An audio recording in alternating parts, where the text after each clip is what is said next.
Bonsoir et bienvenue dans cette nouvelle vidéo concernant les exercices d'application sur le complexe majeur d'histocompatibilité. On parle de CMH chez les souris et HLA pour Human Leukocyte Antigen chez les humains.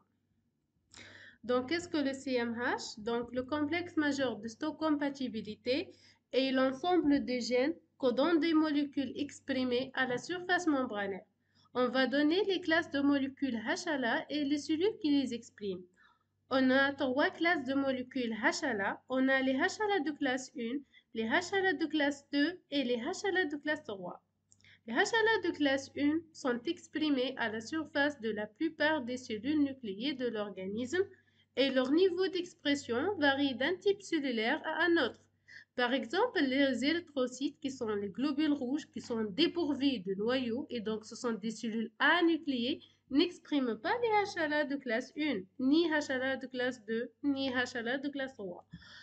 Les HLA de classe 1 sont très peu exprimés par les cellules du système nerveux central, les cellules endothéliales de la cornée, les cellules épithéliales pancréatiques et salivaires et les hépatocytes.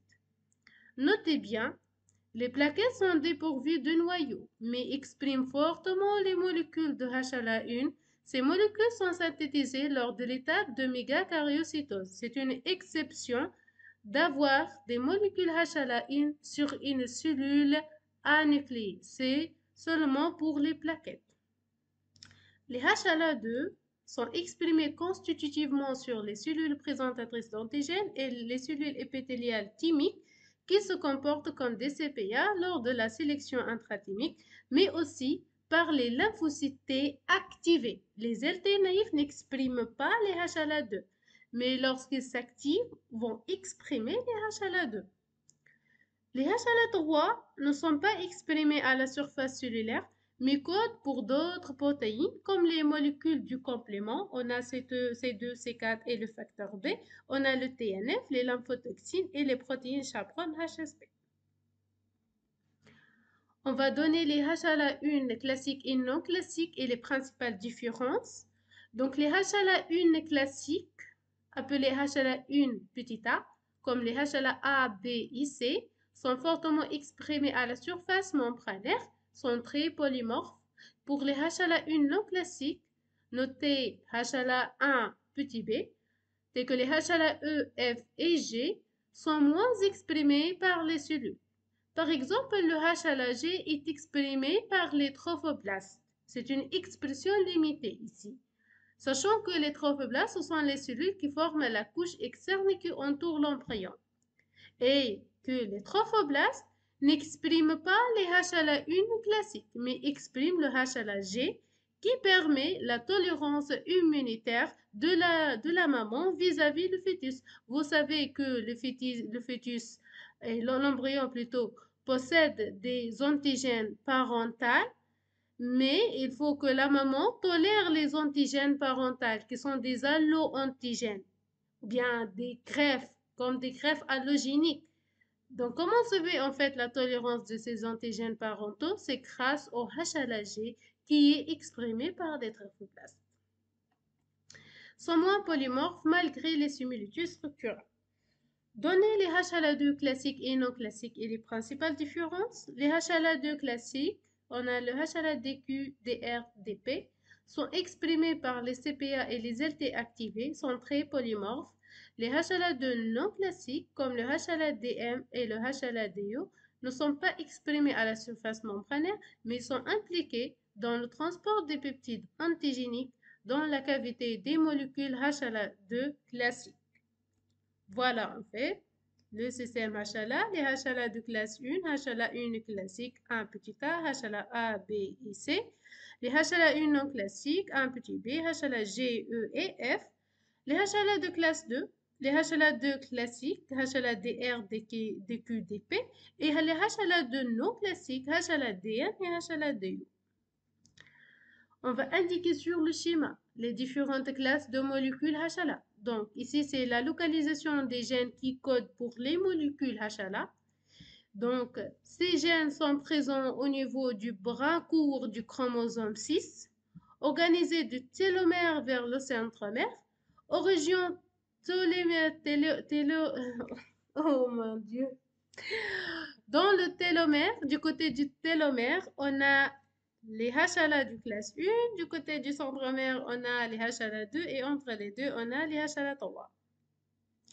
On va citer les 5 propriétés des gènes HLA. On a la polygynie, le polymorphisme, la transmission en bloc, la codominance et le déséquilibre de liaison.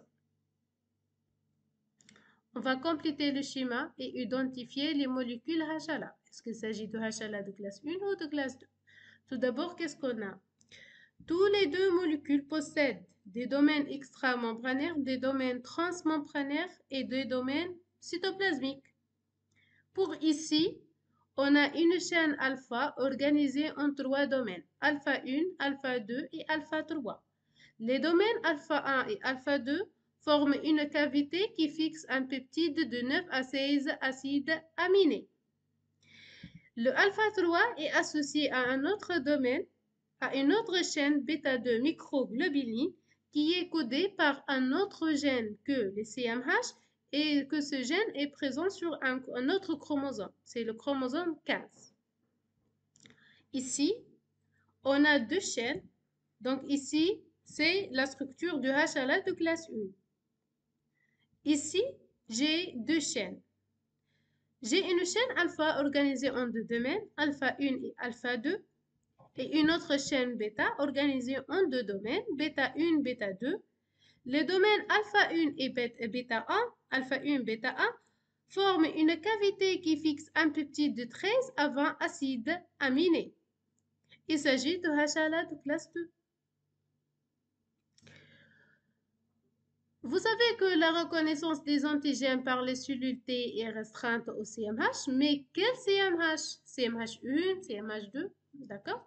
Ici, j'ai une cellule T, c'est du 8+, qui reconnaît généralement un peptide endogène présenté dans la cavité des molécules CMH qui sont exprimées à la surface d'une cellule nucléée cible.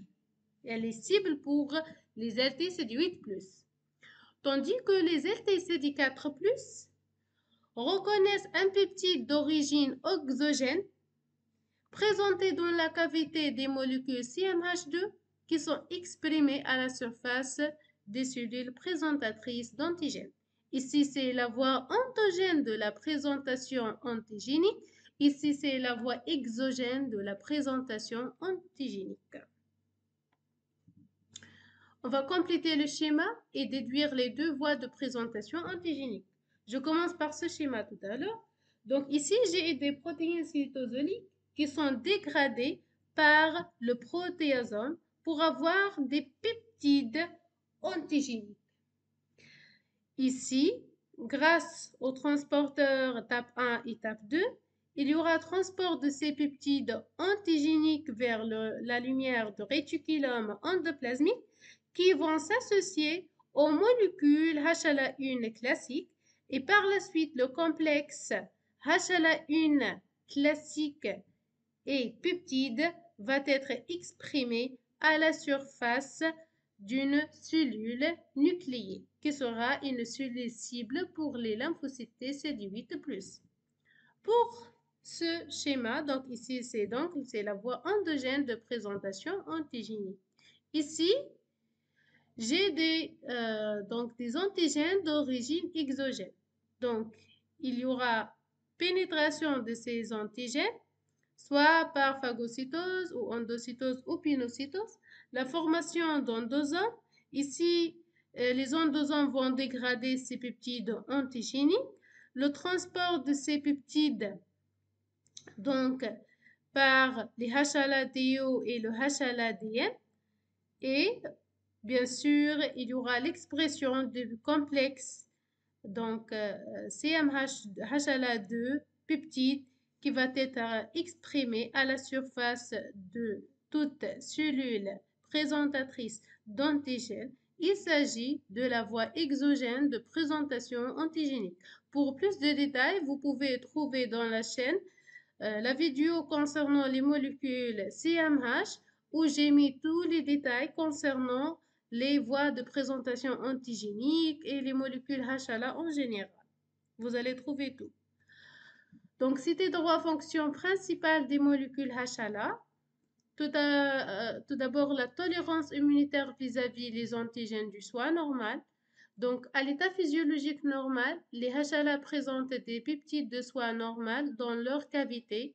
Ces peptides constituent des ligands inhibiteurs pour les LT, donc les LT ne s'activent pas et par conséquent, c'est la tolérance de ce soi normal. Le contrôle de l'activité des NK. Les cellules NK contrôlent le nombre des molécules HLA1 à la surface des cellules. Si la cellule exprime suffisamment les molécules HLA1, la cellule est normale et la NK est inhibée. Donc, pas de liste de cette cellule, elle est normale. Mais si la cellule est modifiée, l'expression des molécules HLA1 diminue, la NK est activée pour éliminer cette cellule cible. Troisième fonction, la présentation antigénique aux lymphocytes T parce que les LT sont restreints aux molécules HLA. Qu'est-ce que ça veut dire la présentation croisée? Donc, dans certains cas, l'antigène exogène internalisé par les CPA, surtout les cellules dendritiques, rejoignent la voie endogène de présentation antigénique. Les peptides obtenus seront transportés dans le réticulum endoplasmique pour être chargés sur les molécules HLA1.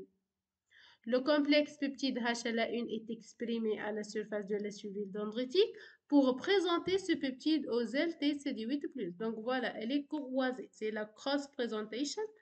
Donc un peptide exogène, normalement, il va être digéré et dégradé par la voie exogène de présentation antigénique pour être exprimé par les molécules HLA2 et le présenter aux lymphocytes CD4+. Mais ici, l'antigène exogène va rejoindre la voie endogène de présentation antigénique et va s'associer après dégradation aux molécules HLA1 pour être présenté aux lymphocytes CD8+.